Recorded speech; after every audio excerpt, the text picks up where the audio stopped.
Okay, so now we're in the donor car, and still need to do the whole dash top. Before we really get into that, I wanted to show you how you get this piece of trim off so then this can just come up. If you follow it, this is holding this on, which will prevent this top back piece from coming up. And there's bolts back there I'll show you that hold the top of the dash on. You can slip the windshield leg cover out from behind the seatbelt loop cover and then just pop only that piece off.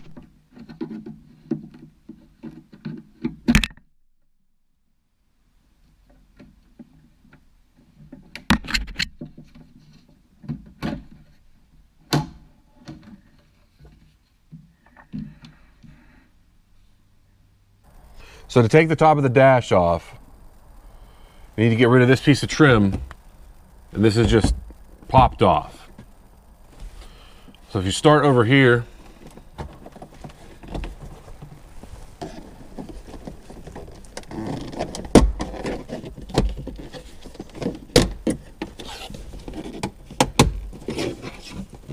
now in the middle is going to be ambient light sensor for the automatic lights. You just need to take it out of the socket as you're taking this out of here.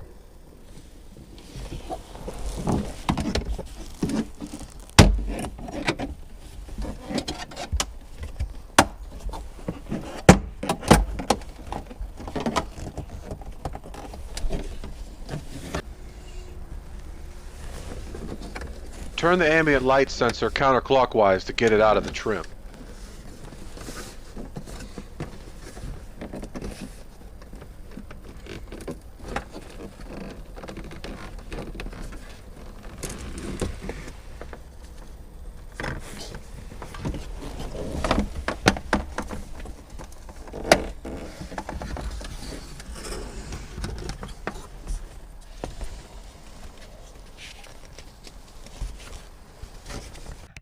Here's the 4 bolts holding the top of the dash windshield side on.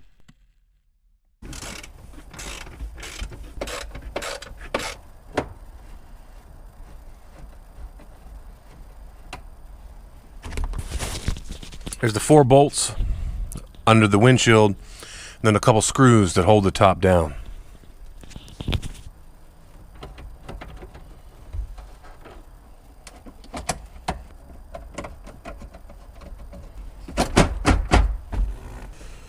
So now there's just a little tab around a square on the left side.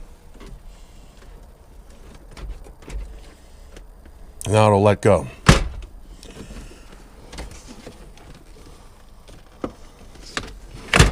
I see here that the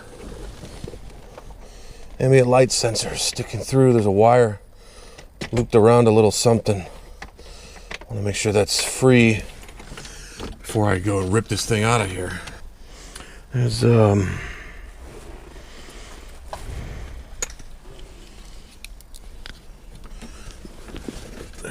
plastic fasteners that hold the rubber liner to this top.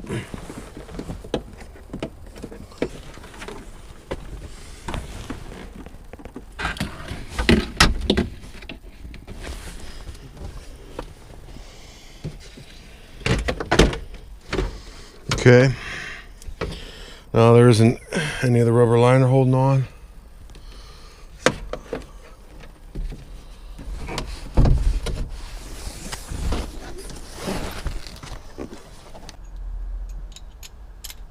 Now we'll take the passenger airbag out. There's just 4 bolts holding it to the aluminum instrument panel carrier.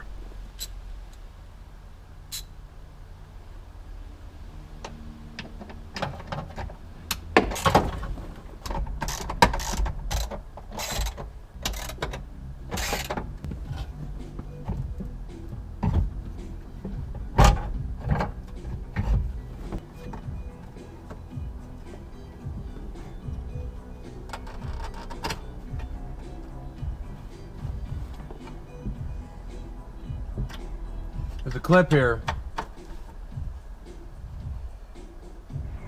holding the airbag plug in. I'm gonna push this clip off so you can actually get it out of there.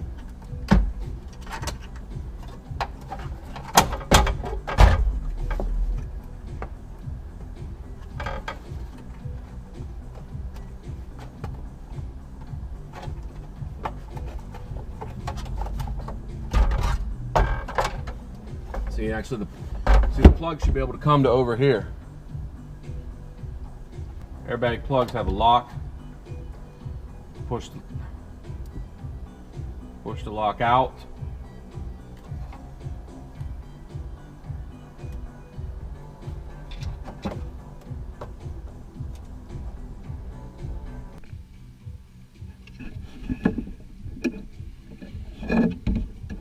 The orange has to come out before the rest.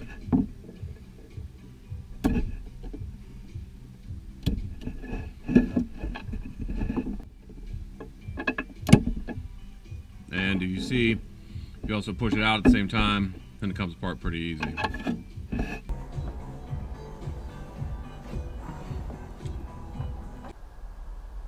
So we got the passenger airbag out of there. That was pretty easy. Just take those bolts out.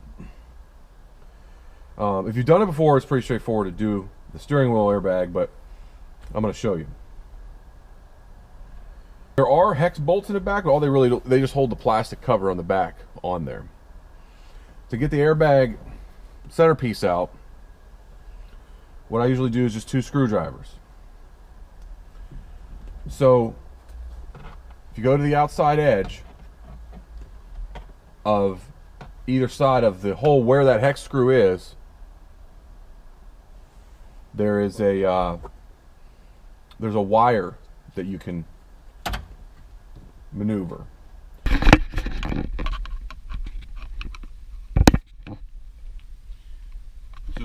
put it in the corner and then you turn it.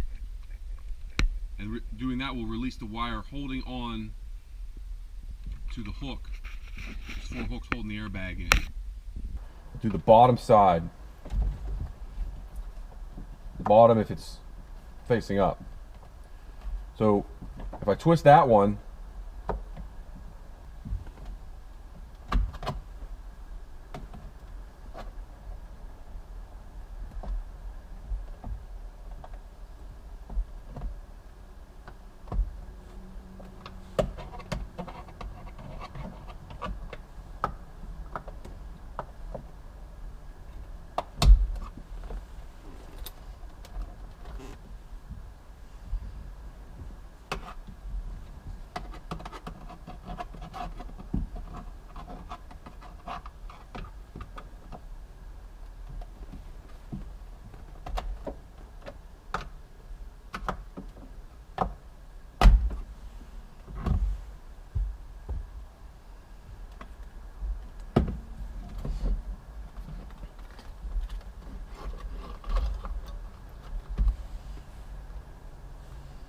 these 2 wires. When we take the red wire, if you push in the plastic sheath and turn it, then it will come out. It's a spring-loaded little thing.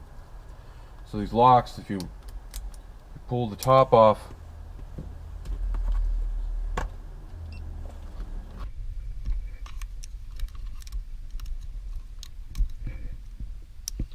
and they just come off.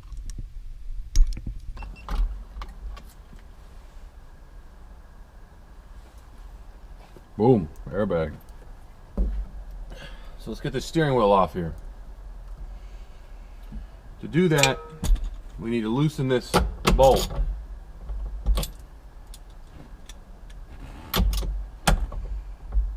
Usually the easiest way is just turn the wheel, get a little bit of help, loosen it.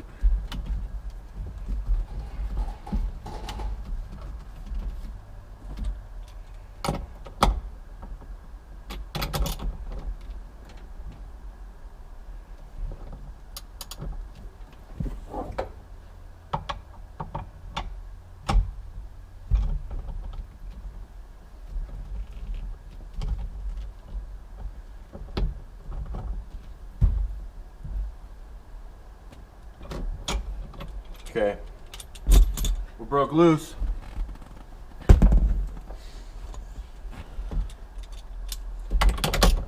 We're going to want to loosen it more before we put the puller on there. But the best thing to do, just loosen the nut until we're flush.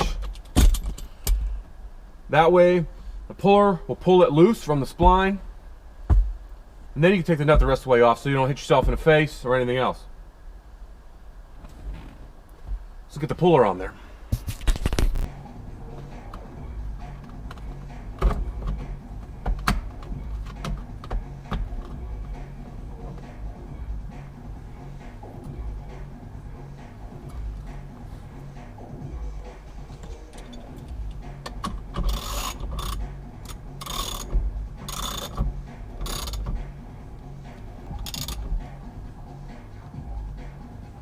Okay, let's see if I'm stressing out the aluminum steering wheel base. Oh, and it popped. It looks like it was under a little bit of stress from the puller.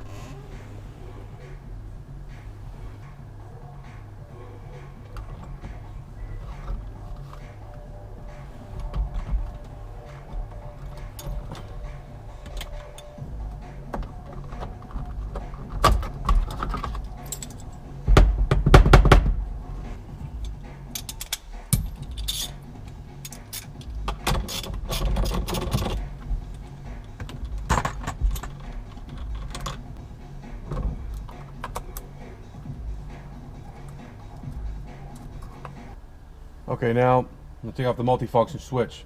There's just two T20 screws that hold it on.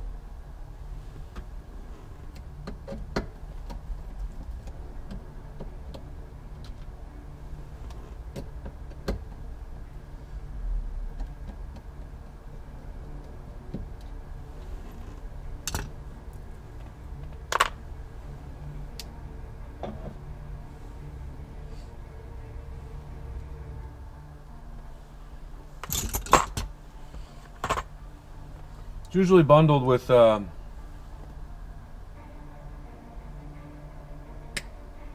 airbag with the with a zip tie. You can separate that because the airbag wire we just want to keep there. It's okay like that. But the multifunction switch, it has these inserts. This is actually not the serviceable plug that comes in and out. It's actually part of the assembly. What you want to remove is deeper down. There's a plug, and then there's a secondary plug that does the brake lights. It plugs directly, physically into the brake actuator so that your brakes are accurate. So let's unplug that. I was going to unplug the multifunction switch, and I remembered that this donor car has remote start. So I want to document that to make sure I have how that's wired. In case I want to use that, I'm not sure if I'm going to.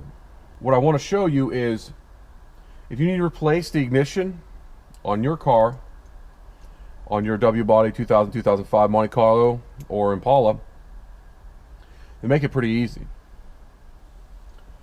So we loosen these two bolts here. It looks like they holds the key assembly in there, and it certainly does.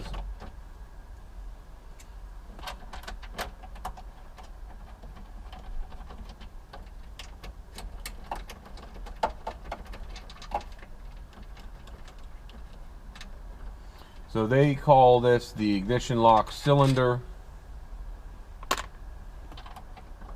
and housing. And if you're looking to replace it, just buy the whole thing. They sell it individually. They sell just the cylinder.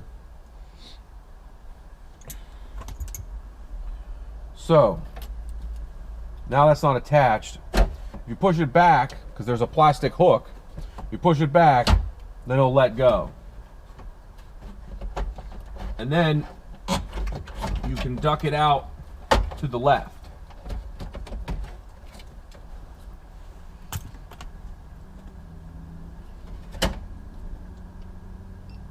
So now what do we have here? There are two sets of plugs. That's for ignition and key on. And this cable or which actuates steering release. Additionally, there is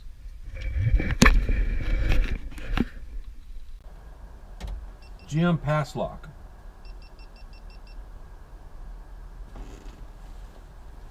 The GM Passlock, you need to make sure you remove. The way you remove it is you actually take the cylinder out first and then unplug it. So don't try to unplug that when you're still here.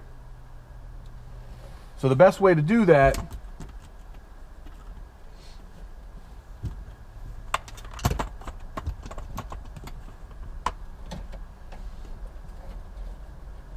we can make this let go if we you push the tab on the outside of the black and white leads. You push the tab down and push it out, then those come out.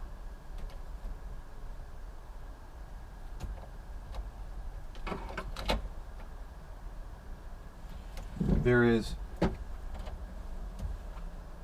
this is the tab that lets the cable release go. If you push the tab that's further in the housing, that's just for part of the housing to come the two halves apart. And you don't want to do that because then all the key components just fall everywhere.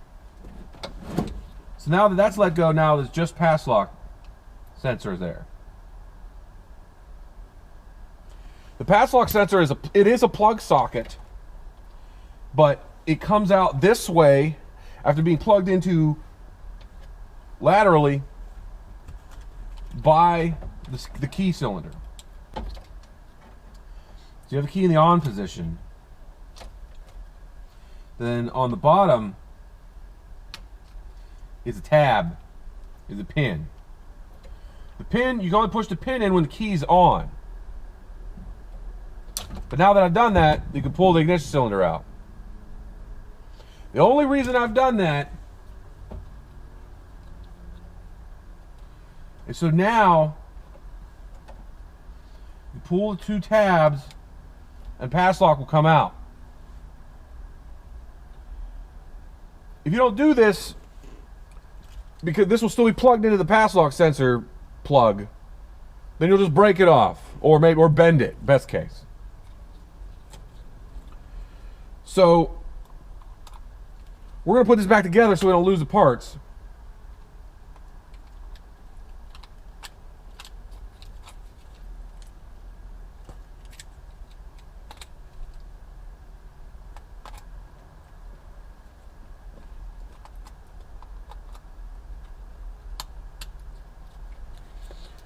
It's less obvious, but you have to push the tab when you're pushing it in there too.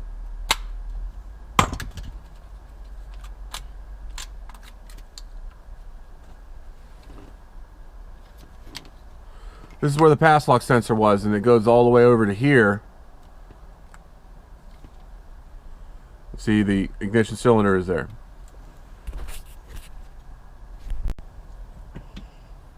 This is what I was talking about. This is the main harness. It has a lever to release it. And this goes to the brake sensor so that the brake lights will go off.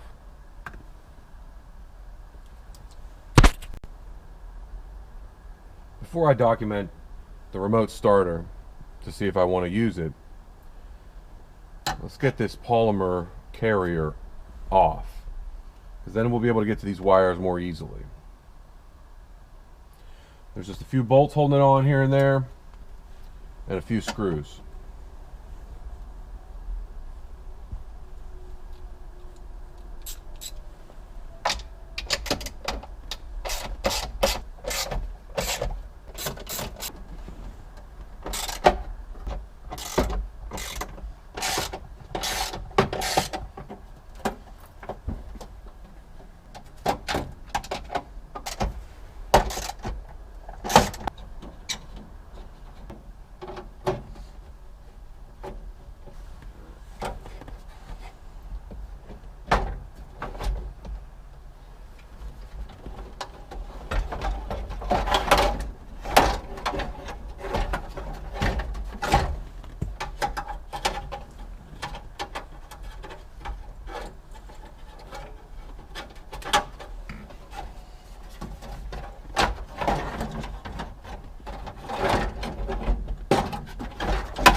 There's 3 bolts and a screw that holds the dashboard ductwork on.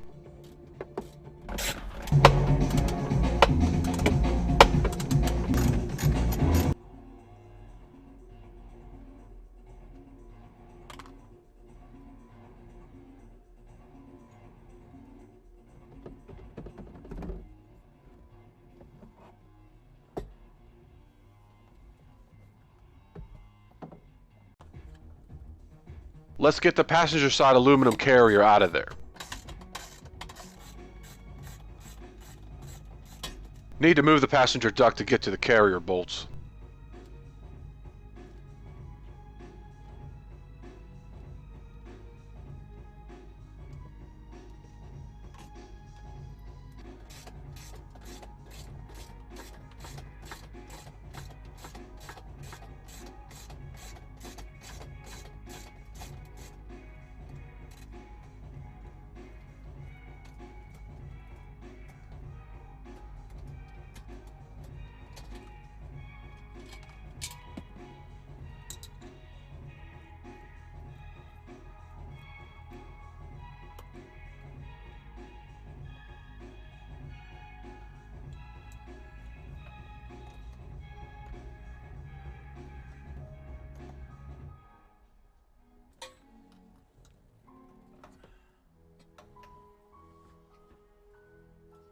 Both junction blocks mount to the aluminum instrument panel carrier, so I'm going to unscrew them from themselves and pull them apart so they can get out of the way.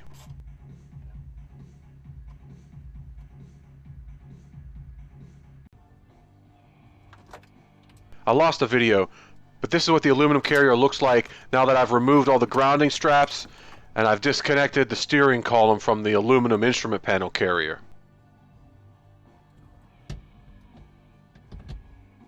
Next step is to get this aluminum carrier off. To do that, we're going to have to unmount some accessories under the hood.